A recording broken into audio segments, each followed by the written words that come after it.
खटीमा में हाल ही में हुए जघन्य तुषार हत्याकांड को लेकर आज खटीमा विधायक भुवन चंद्र कापड़ी पीड़ित परिवारों से मिलने पहुंचे।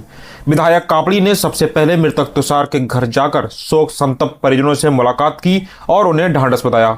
इस दौरान उन्होंने परिवार को हर संभव न्याय दिलाने का भरोसा दिलाया। इसके बाद विधायक कापड़ी घायल अभय के घर पहुंचे, जहां उन्होंने स्वयं अभय और उनके परिजनों से मुलाकात कर उनके स्वास्थ्य की जानकारी ली। वहीं घटना में घायल सलमान के पिता से भी भुवन कापड़ी ने मुलाकात कर उनका हालचाल जाना। पीड़ित परिवारों से मिलने के बाद विधायक भुवन चंद्र कापड़ी परिजनों के साथ खटीमा कोतवाली पहुंचे। यहां उन्होंने पुलिस प्रशासन से अब तक की गई कार्रवाई की विस्तृत जानकारी ली। पुलिस प्रशासन ने विधायक को अवगत कराया कि इस मामले में 3 अभियुक्तों को गिरफ्तार किया जा चुका है, जबकि शेष फरार आरोपियों की तलाश जारी है और उन्हें भी जल्द गिरफ्तार कर लिया जाएगा। इसके बाद खटीमा स्थित कांग्रेस कार्यालय में आयोजित प्रेस वार्ता को संबोधित करते हुए विधायक भुवन चंद्र कापड़ी ने राज्य सरकार से पीड़ित परिवारों के लिए तत्काल राहत की मांग की। उन्होंने कहा कि मृतक तुषार का परिवार आर्थिक रूप से बेहद कमजोर है। ऐसे में सरकार को चाहिए कि परिवार को कम से कम 10 लाख रुपए की आर्थिक सहायता प्रदान की जाए और परिवार के एक सदस्य को सरकारी नौकरी दी जाए। साथ ही विधायक कापड़ी ने इस घटना में घायल अभय और सलमान के परिवारों को भी 1-1 लाख रुपए की आर्थिक सहायता देने की मांग की। विधायक भुवन कापड़ी ने कहा कि खटीमा और उत्तराखंड अब तक शांत और सौहार्दपूर्ण क्षेत्र के रूप में जाना जाता रहा है, लेकिन इस तरह की नृशंस घटना बेहद निंदनीय और चिंताजनक है। उन्होंने आरोप लगाया कि इस तरह के अपराधों के पीछे क्षेत्र में स्मैक और नशे का बढ़ता अवैध कारोबार एक बड़ी वजह बनता जा रहा है। उन्होंने राज्य सरकार से मांग की कि नशे के कारोबार में संलिप्त लोगों के खिलाफ कठोर से कठोर कार्रवाई की जाए, ताकि भविष्य में कोई भी इस अवैध धंधे में शामिल होने की हिम्मत न कर सके। साथ ही उन्होंने तुषार हत्याकांड में शामिल सभी दोषियों को कड़ी से कड़ी सजा दिलाए जाने की मांग की, ताकि समाज में एक मजबूत संदेश जा सके। दिवस खटीमा में एक से हम जघन्य अपराध कह सकते हैं, तुषार हत्याकांड, जो कहीं न कहीं हमारे खटीमा के शांत वातावरण में अपराध को दस्तक देने की एक बड़ी घटना हुई है। वैसे तो खटीमा में इससे पहले भी अगर हम कहें, ये चौथी वारदात है। पहले झनकट में एक व्यापारी की हत्या, उसके बाद भारमल बाबा की हत्या की घटना, और उसके बाद एक युवती को मारकर गड्ढे में डालकर फेंका गया, और चौथी ये घटना।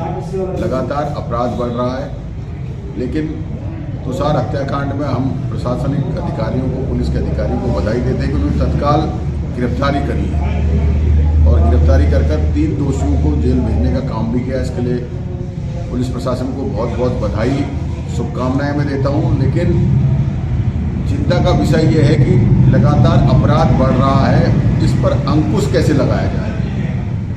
एक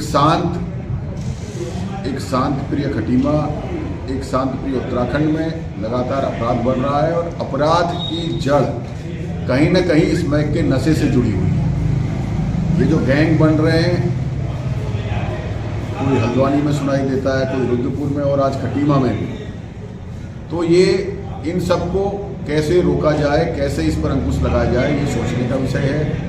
मैं सरकार से मांग करता हूं कि सबसे पहले स्मैक के नशे के खिलाफ एक बड़ा जो है सख्त जो है आंदोलन पुलिस चलाए, जिसमें जो भी स्मैक बेचते हैं उनके खिलाफ कठोर से कठोर कार्रवाई हो, उसे युद्ध स्तर पर चलाया जाए। साथ ही तुषार के मामले में हम सरकार से ये मांग करते हैं कि तुषार अपने परिवार का पालन पोषण करता था, सारी जिम्मेदारी तुषार के ऊपर थी, तो तुषार के परिवार को 10 लाख रुपए का मुआवजा दिया जाए। उसके परिवार से एक व्यक्ति को सरकारी नौकरी दी जाए या आउटसोर्स से नौकरी दी जाए, जिससे कि उसके परिवार का पालन पोषण हो सके, और अपराधियों के खिलाफ सख्त से सख्त कार्रवाई हो, जिससे कि दोबारा ऐसी घटनाओं की पुनरावृत्ति न हो।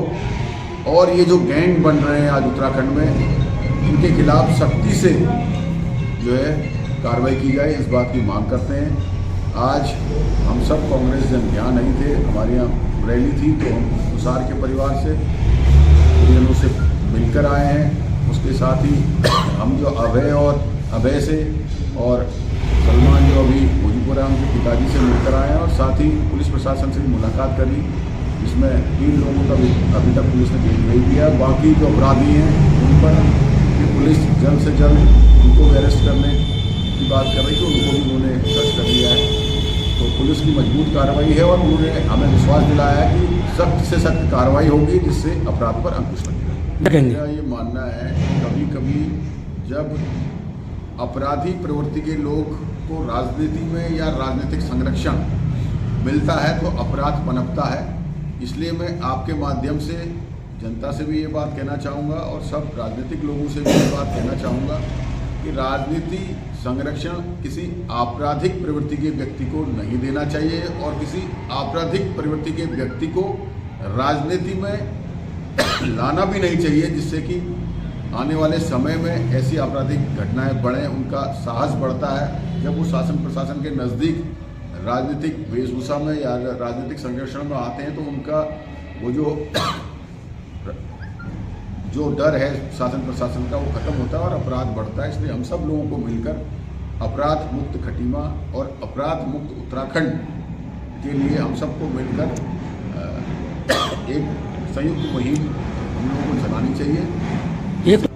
देखिए, ये घटना किसी के पूर्व अनुमान से नहीं है और सीएम साहब के यहाँ रहने पर पुलिस जो है उस समय यहाँ पर थी, लेकिन घटना का पता चलने के बाद पुलिस एक्टिव भी हुई है। लेकिन इसको हम इन सब बातों से ना जोड़ें तो वही अच्छा है, क्योंकि घटना हुई है और घटना में जो गैंग बने ऐसे गैंगों पर अंकुश लगना चाहिए और हम सब लोगों को मिलकर अपराध के खिलाफ एकजुट होकर, आपस में न बढ़कर एकजुट होकर अपराध और अपराधियों के खिलाफ नामबंद होना चाहिए।